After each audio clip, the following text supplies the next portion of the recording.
Hai qualche da primo per C'è una parte di Italia che dice agli ebrei del tempo: siete degli zucconi, guardate che se andate avanti così andrete a distruccarvi, e succedono, e infatti succede, fanno conquistati da Napoleone, dei deportati tutti.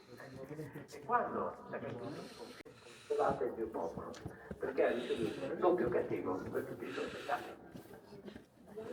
Il doppio cattivo è chiaro che devono esserci una doppia consolazione, no?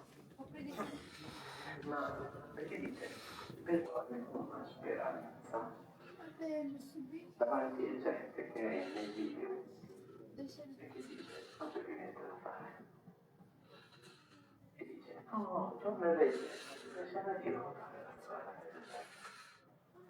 È la stessa cosa che facciamo nel battesimo.